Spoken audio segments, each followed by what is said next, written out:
Hey, this is Sam Robleski, and I have the review of the Zem 360 running shoes here, or as I like to call them, the running slippers. I put up a first impressions video about a month or so back when I got these, and stated that I would come back when I had a pretty good idea of what Zem was of a company and how good their quality standards were, and specifically how durable these shoes are.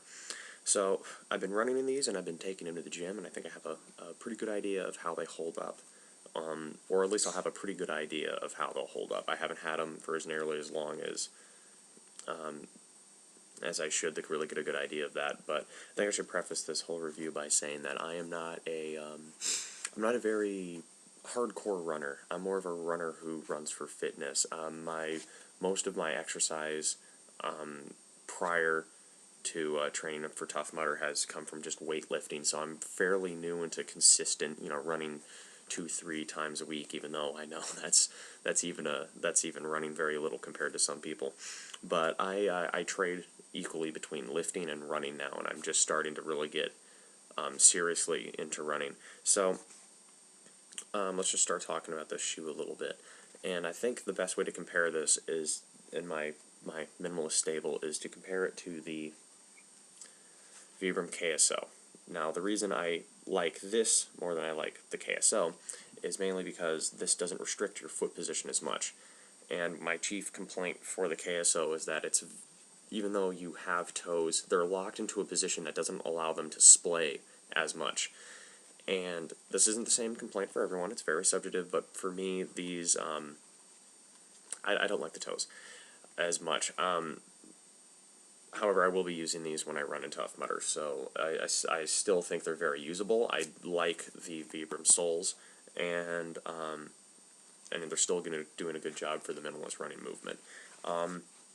However, why I love these, it's a thinner sole, and unfortunately thinner means a little bit less durable, and I'll get to that in a minute. But it's a much thinner sole. It's also a softer sole because of the rubber they use. There's actually a good amount of rebound to it that you can see. It pushes back a little bit, so it compresses a little bit when you step. This translates to a very, very good ground feel when you're running. And other differences are this is an all Lycra, well, not all Lycra, but it's a Lycra-based upper that's very stretchy. Stretches well. It molds to your foot. That's what these high-frequency tech bands do.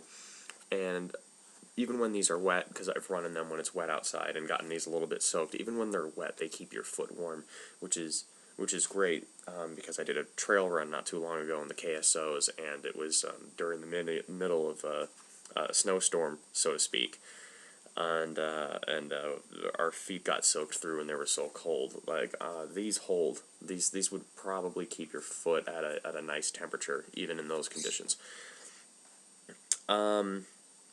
In terms of split toe versus round toe, I know Birthday Shoes did a review of these a while back, and they said there was no discernible difference. I would actually, if I was still practicing martial arts, I would probably still prefer the split toe just for a regular shoe, because I remember when I did Taekwondo, you do a lot of balancing on the ball of your foot, and your big toe kind of anchors you in. So I think that's mainly why Zem includes this bit. And even though I said I didn't want my toes restricted anymore, I kind of wanted something more like the, like my stem wide toe box. Even though I would have preferred that, it doesn't really make a difference, according to a bunch of other reviewers, and the split toe only came in this loud, obnoxious green, which I wanted, and I couldn't get the green any other way, so I opted for the split toe. So in terms of durability and how it's going to hold up in the future, I'll say to anyone who's looking into any of these shoes, whether it be the originals, which have the soft bottom, or the running-based ones, which have this sole, is 3 words for you: technique, technique, technique. And the reason for that is, on the maiden run for these, I took them out, and we had very sandy roads in New England because of snowstorms, and I ran across a sandier portion that had a lot of gravel and whatnot, and both of my feet slipped consecutively, so it was left-right. Both kind of slipped a little. What I mean by slipping, instead of the smooth, land, pick up, it was more of a scrape motion like that. and both shoes did this consecutively. And what that did, and this actually alarmed me at first because I thought it was going to reflect the durability of the shoe, was it kind of gave me this scraped up area right behind the toe, and it's on both shoes, so it actually got damaged equally. It's also on that one. It got scraped up right behind the toes. And I was a little worried about that because I didn't want this to be the type of shoe that was going to fall apart, especially if you pay $60 for these. You don't want that to happen. But I remember, I went home and did some more research on these. I actually found a video review of some woman who was running in the originals with the soft soles that weren't meant for running, and she said they'll last so long as you make sure you pick your foot up and you pay a lot of attention to your technique. And so I thought to myself, okay, just go out next time you go, just make sure you pick your foot up and don't let it slide or kick out at all. Don't let your feet do that. And so I've been taking it on runs ever since, and I've put more and more miles into it, being very conscious of making sure I pick my feet up and land correctly. And I haven't had any additional damage to the sole other than wear that you would expect. And, sorry about that, that's my phone. Other than wear that you would expect. And, let me just shut this off. Anyway, other than wear that you would expect. And, like, the logo's getting a little messed up now, and various other things like that. So, the website recommends that you only take these on streets and light trails, and I've been taking them on a bike path that is near my house that is a total, it equals to about almost 3 miles in length, and there are significant portions of that trail that are all lined with gravel so it doesn't get flooded and you still have traction. And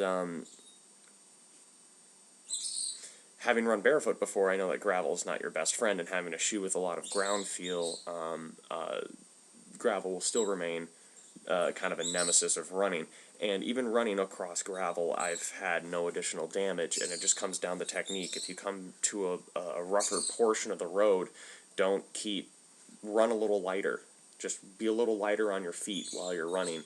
And you may slow down a little bit, it may ruin your time a little bit, just run lightly across that gravel. Your feet won't really hurt because you're not putting as much weight down on it, and the shoes will actually hold up. So if you're very conscious of your running technique while you're using these will probably, the soles will probably last quite a while. Again, I'm still sub 30 miles in these, so if my opinions change, I'll maybe adjust the annotations on this video and say how long it took until they finally wore out. But so far, the soles have been holding up tremendously. The only thing that's actually getting damaged a little bit is if you see the high frequency tech bands, these green parts. If you can see that, if the light's not too reflective, you can see there's like little flecks of black as it's kind of flaking. The little bits are kind of flaking right there, and then the only other place, which isn't a big deal, I don't think all those green parts of the band are functional. I think a lot of that's an aesthetic. But the only other parts that's seen some damage is actually right here where your foot goes into the shoe. I'm starting to get some fraying. Let's see if I can. There we go. I'm starting to get some fraying like that from the inside of the shoe, and a couple of threads of stitching popping along the outside of the shoe. That where it's stitched right there is popping a little bit. And on the other shoe, it's almost the identical issue. It's towards your instep on both sides, so that part's going and that part is popping a little bit. So, and I have no idea why it's always the instep, but similar issue. It's popping on the inside. I don't know how well you can see that. It's popping on the inside. There's some of the thread is popped right there, and even on the back of the shoe, I think you can see that. Maybe not. The thread is popped on the back. So, and these have only really started noticing that fraying recently, like within the past 2 runs. So, I don't know at the moment whether or not the soles are going to outlast the uppers on this, but so far the uppers are starting to take a more consistent beating than the soles are. So again, I'll post some annotations on this a ways from now and see when it finally completely deteriorates. Other than that, very, very nice shoes. The verdicts are good. I go lifting in these, and deadlifts, squatting, anything that involves wanting to lock your feet in securely when you're lifting, like shoulder presses and things like that. These are tremendous. These are absolutely magnificent. I would, even if you're not a runner and you just consistently lift weights, I would say drop the KSOs if you're wearing them, or the Nike Frees, or those ugly ass Skechers that you wear to the gym, or whatever. Whatever you're working out in, don't wear them anymore. Drop $60 and get a pair of these, because these feel phenomenal, and they're just absolutely the best gym shoe ever. If I end up wearing these out prematurely because of running, I will actually be a little sad, because these are my favorite gym shoe. Obviously, zero drop. A lot of people are going to notice the toe spring to it. Normally, I don't advocate any shoe have a toe spring, but considering that the sole is so thin, it's so flexible, the second you put your foot into it, it levels out like that. It's just, there's a little bit of a toe spring when your foot's not in it. Not that big of a deal. It's not rigid. It won't hurt your form. I had gotten asked by someone after I first got these whether or not I think parkour would be a good idea in these, and knowing how the shoe's been holding up to any sort of sliding, I would actually say don't parkour or do anything or any activities like that in these shoes.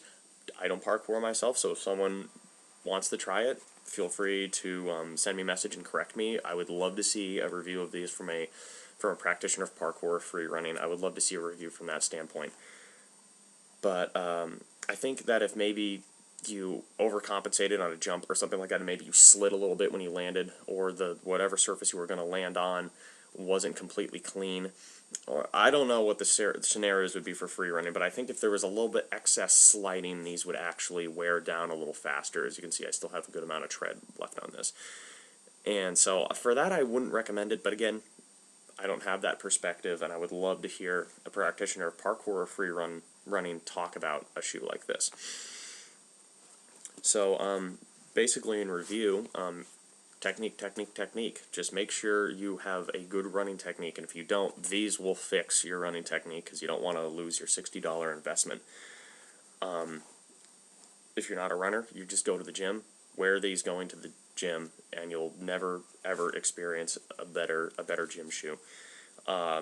One thing you should be cautious of, though, some people don't think these can fit your heel as well, and I will admit, on my bigger foot, because one foot's always bigger, I don't want to call it a cup, because it's not really that, the kind of the back heel, the cup. Sometimes it won't fit right. All you got to do is adjust the shoe a little bit to where your heel fits securely in the back of this, and then just basically the first time you get them, just make sure your heels feel like they're sitting in here just right, and then let the shoe mold to your foot, and you won't really have that problem. If it persists, maybe consider getting a larger pair, or talk to the guys at Zem. They'll probably know what you're going through. So yeah, in my review, the verdict is good. Go out and buy these. They're cheaper than KSOs. They've got better ground feel than KSOs. I don't know if they'll have the durability of a pair of KSOs, but certainly I'm loving them a lot more. They'll keep your foot warm. The material's great. No hot spots on my feet. And till next time, I guess, happy trails.